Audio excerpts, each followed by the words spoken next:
പിതാവിൻ്റെയും പുത്രൻ്റെയും പരിശുദ്ധാത്മാവിൻ്റെയും നാമത്തിൽ ആമേൻ. എൻ്റെ പ്രിയപ്പെട്ടവരെ, ഇന്ന് മാർച്ച് 23 തിങ്കളാഴ്ച, അമ്മേ പരിശുദ്ധ അമ്മേ, അമ്മേ പരിശുദ്ധമേ, ദൈവമാതാവേ, കൃപാസനത്തിലൂടെ ഞങ്ങളുടെ ദേശത്തിനും അമ്മ മധ്യസ്ഥം തേടി തന്ന എല്ലാ അനുഗ്രഹങ്ങൾക്കും കൃപകൾക്കും ഞങ്ങളിപ്പോൾ ഹൃദയം നിറഞ്ഞ നന്ദി പറയുന്നു. അമ്മേ പരിശുദ്ധമേ, ദൈവമാതാവേ, 2004 ഡിസംബർ 7 ഉച്ചകഴിഞ്ഞ് 2:30 കൃപാസനത്തിൽ സംഭവിച്ച അമ്മയുടെ പ്രത്യക്ഷപ്പെടലിനെക്കുറിച്ച് തിരുസഭയ്ക്ക് സമർപ്പിച്ചിരിക്കുന്ന പഠനരേഖകളുടെ മേൽ സഭാത്മകമായ പഠനം ആരംഭിക്കുവാൻ ഞങ്ങൾ പ്രാർത്ഥിക്കുന്നു. അമ്മേ പരിശുദ്ധമേ, ഭൂസ്വർലോകങ്ങളുടെ രാജ്ഞിയായ അങ്ങേയ്ക്ക് ഭൗമസംരക്ഷണത്തിനായി പ്രപഞ്ചപ്രകൃതിയെ തന്നെ തിരുസഭ പ്രതിഷ്ഠിക്കുവാൻ ഈ പ്രത്യക്ഷീകരണം വഴി ഇടയാക്കണമേ. പരിശുദ്ധമേ, ജപമാല മാതാവേ, സകല കൃപാസനം പ്രാർത്ഥനയോടും ചേർത്ത് ഞങ്ങളിപ്പോൾ പ്രാർത്ഥിക്കുന്ന ഈ കുടുംബത്തിന്റെ പ്രത്യേക നിയോഗം പറ മക്കളെ.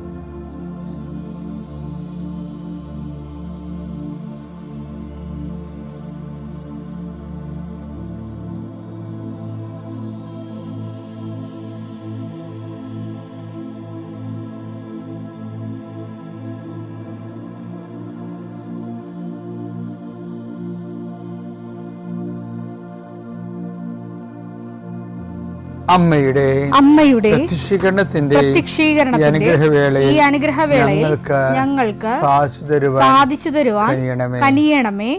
ആമേൻ. വിശ്വാസ പ്രമാണം. സർവശക്തനായ പിതാവും ആകാശത്തിന്റെയും ഭൂമിയുടെയും സൃഷ്ടാവുമായ ദൈവത്തിൽ ഞാൻ വിശ്വസിക്കുന്നു. അവിടുത്തെ ഏകപുത്രനും ഞങ്ങളുടെ കർത്താവുമായ ഈശോമിശിഹായിലും ഞാൻ വിശ്വസിക്കുന്നു.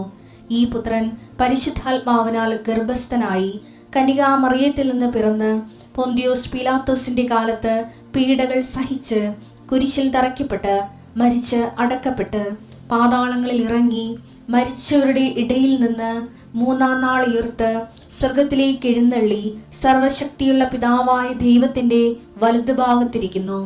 അവിടെ നിന്ന് ജീവിക്കുന്നവരെയും മരിച്ചവരെയും വിധിക്കുവാൻ വരുമെന്നും ഞാൻ വിശ്വസിക്കുന്നു. പരിശുദ്ധാത്മാവിലും ഞാൻ വിശ്വസിക്കുന്നു. വിശുദ്ധ കത്തോലിക്കാ സഭയിലും പുണ്യവാന്മാരുടെ ഐക്യത്തിലും പാപങ്ങളുടെ മോചനത്തിലും ശരീരത്തിന്റെ ഉയർപ്പിലും നിത്യമായ ജീവിതത്തിലും ഞാൻ വിശ്വസിക്കുന്നു. ആമേൻ. സുഖസ്ഥനായ ഞങ്ങളുടെ പിതാവേ, അങ്ങയുടെ നാമം പൂജിതമാകണമേ. അങ്ങയുടെ രാജ്യം വരണമേ. അങ്ങയുടെ തിരുമനസ് സ്വർഗത്തിലെ പോലെ ഭൂമിയിലും ആകണമേ. അന്നു വേണ്ടുന്ന ആഹാരം ഇന്ന് ഞങ്ങൾക്ക് തരണമേ. ഞങ്ങളോട് തെറ്റ് ചെയ്യുന്നവരോട് ഞങ്ങൾ ക്ഷമിക്കുന്നത് പോലെ ഞങ്ങളുടെ തെറ്റുകൾ ഞങ്ങളോടും ക്ഷമിക്കണമേ. ഞങ്ങളെ പ്രലോഭനത്തിൽ ഉൾപ്പെടുത്തരുതേ, തിന്മയിൽ ഞങ്ങൾ രക്ഷിക്കണമേ. ആമേൻ. നന്മ നിറഞ്ഞ മറിയമേ, സ്വസ്തി. കർത്താവ് അങ്ങയുടെ കൂടെ സ്ത്രീകളിൽ അങ്ങ് അനുഗ്രഹിക്കപ്പെട്ടവളാകുന്നു. അങ്ങയുടെ ഉദരത്തിൻ ഫലമായി ഈശോ അനുഗ്രഹിക്കപ്പെട്ടവനാകുന്നു. പരിശുദ്ധ മറിയമേ, തമ്പുരാന്റെ അമ്മേ, പാപികളായ ഞങ്ങൾക്ക് വേണ്ടി ഇപ്പോഴും ഞങ്ങളുടെ മരണസമയത്തും തമ്പുരാനോട് അപേക്ഷിക്കണമേ. ആമേൻ.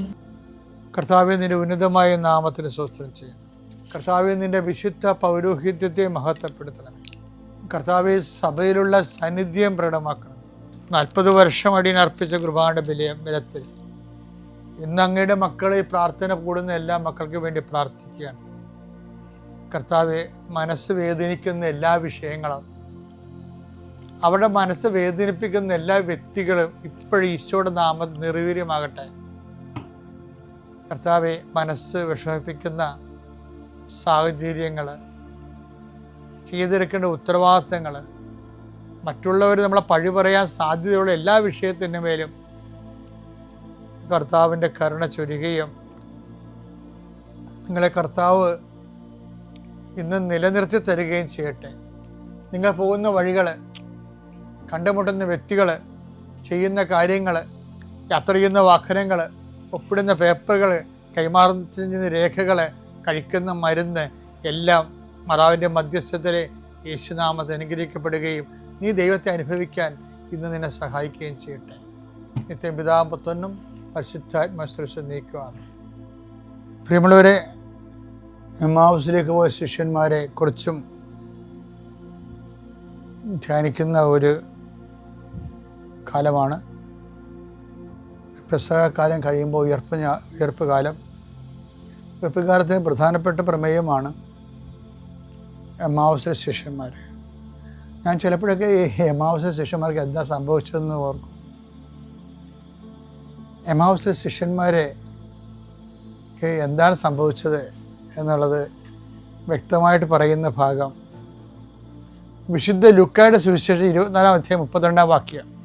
അവർ പരസ്പരം പറഞ്ഞു, വഴിയിൽ വെച്ച് അവൻ വിശുദ്ധ ലിഖിതം വിശദീകരിച്ചുകൊണ്ട് നമ്മോട് സംസാരിച്ചപ്പോൾ നമ്മുടെ ഹൃദയം ജ്വലിച്ചിരുന്നില്ലേ. ഞാൻ എപ്പോഴും ചിന്തിക്കണത്, ഹൃദയം എന്നുള്ള വാക്ക് സുവിശേഷം ഉപയോഗിക്കുമ്പോൾ അതെപ്പോഴും വ്യാഖ്യാനിക്കപ്പെടേണ്ടത് സുവിശേഷത്തിൻ്റെ ഒരു ബയോളജിക്കൽ ബാക്ക്ഗ്രൗണ്ടിൽ വെച്ചാണ്. ഇതിങ്ങനെ പറയാൻ കാരണം വെച്ച് കഴിഞ്ഞാൽ, ഹൃദയം ജ്വലിക്കുന്ന ഒരു പ്രക്രിയ ആണ് വചന കൈമാറ്റത്തിൽ ഒരു വിശ്വാസിക്ക് സംഭവിക്കേണ്ടത്. അതിനാണ് ഇവാഞ്ചലൈസേഷൻ എന്നൊക്കെ പറയുന്നത്. പക്ഷേ യഥാർത്ഥത്തിൽ വചനപ്രഘോഷണത്തിൻ്റെ പ്രധാനപ്പെട്ട ഉദ്ദേശം എന്താണ്? ഹൃദയമാണ് അതിൻ്റെ ഫാക്കൽറ്റി എന്ന് പറയുന്നത്. അത് ജ്വലിപ്പിക്കണം. ഹൃദയം ഒരു ബയോളജിക്കൽ ഉപകരണമാണ്, അല്ലേ? ഒരു മോട്ടറല്ലേ, പമ്പിങ് മോട്ടറാണ്, ബ്ലഡ് പമ്പ് ചെയ്യണം. ബയോളജിക്കലായിട്ട് പറഞ്ഞാൽ ശരിക്കും ബ്ലഡ് പമ്പ് ചെയ്യുന്നൊരു മോട്ടറാണ്. പക്ഷെ സ്പിരിച്വൽ എന്ന് പറയുമ്പോൾ ആത്മീയമായ ഹൃദയത്തിന് യേശു കർത്താവാണെന്ന് സന്ദേശം സ്വീകരിച്ചുകൊണ്ട് ഹൃദയത്തെ ജ്വലിപ്പിക്കണമെങ്കിൽ രക്ഷയുടെ സുവിശേഷമാണ് സ്വീകരിക്കുമ്പോഴാണ് ഹൃദയം ജ്വലിക്കുന്നത്. അത് ഈശോ പറയണ്ട്. എന്താ പറയണത്? മിശിഹ ഇതെല്ലാം സഹിച്ച്, എന്നെ ക്രിസ്തു ഇതെല്ലാം സഹിച്ച് മഹത്വത്തിലേക്ക് കരയേറേണ്ടത് ആവശ്യമായിരുന്നില്ലേ? ലൂക്ക 24:26. ക്രിസ്തു ഇതെല്ലാം സഹിച്ച് മഹത്വത്തിലേക്ക് പ്രവേശിക്കേണ്ടിയിരുന്നില്ലേ? അപ്പൊ ഹോൾ രക്ഷാകര ചരിത്രത്തിൻ്റെ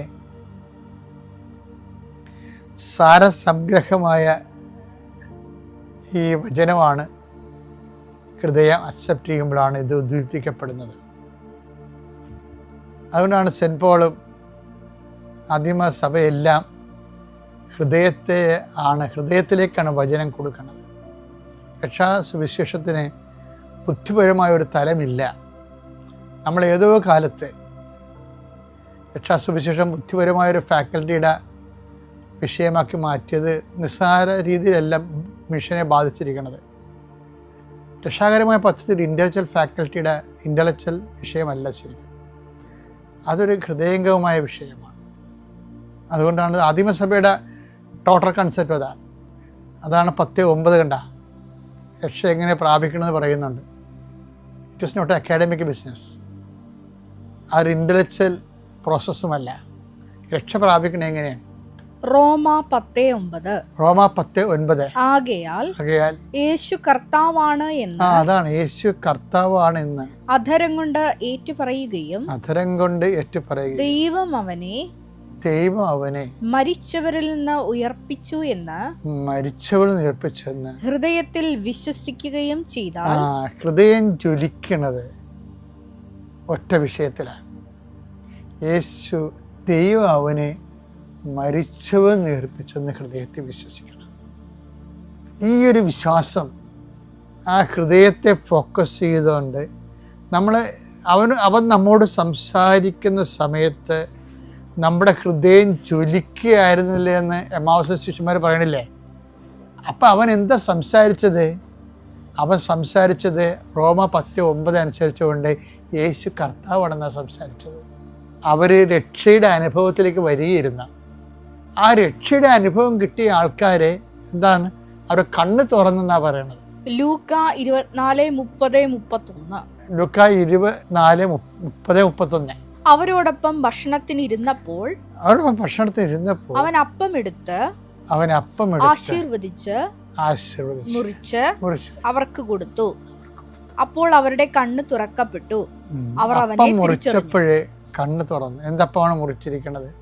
ഈ വചനങ്ങളെല്ലാം കേട്ട് ഹൃദയം ജ്വലിപ്പിച്ച് രക്ഷയുടെ അനുഭവത്തിലേക്ക് വന്നപ്പോൾ എൻ്റെ ശരീരം ഭക്ഷിക്കുന്നവൻ ഞാൻ മൂലം ജീവിക്കുമെന്ന് പറഞ്ഞ് ജീവൻ്റെ അപ്പമാണ് അവൻ മുറിച്ചിരിക്കുന്നത്.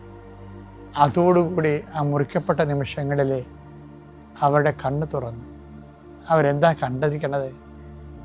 അകലെ കല്ലറ കണ്ടു, കല്ലറയുടെ കൂടെ കാൽവരി കണ്ടു, കാൽവരിയുടെ കൂടെ കൂട്ടായ്മ കണ്ടു. അവരെടുത്തൊരു ഓട്ടമാണ് ഓടണം. എന്തിനാണ്? ആ കൂട്ടായ്മയിലേക്കും ആ കൂട്ടായ്മയിലൂടെ ഭാഗമാകുമ്പോൾ ലഭിക്കാൻ പോകുന്ന കാൽവരിയെക്കുറിച്ചും ആ കാൽവരിയുടെ നിത്യസമാനമായ കല്ലറയെക്കുറിച്ചും നിത്യതയെക്കുറിച്ചും ആണ് അവർ തിരിച്ചു പോകുന്നത്. ഓരോ അപ്പമുറുക്ക ശുശ്രൂഷയും ഓരോ പെസഹ വാരവും കല്ലറ കാൽവരിയും കൂട്ടായ്മയും തിരിച്ചറിഞ്ഞുകൊണ്ട് ഐക്യപ്പെടാനുള്ള ദൈവത്തിൻ്റെ വിളിയാണ്. പിതാവിൻ്റെയും പുത്രൻ്റെയും പരിശുദ്ധാത്മാവിൻ്റെ നാമത്തിൽ.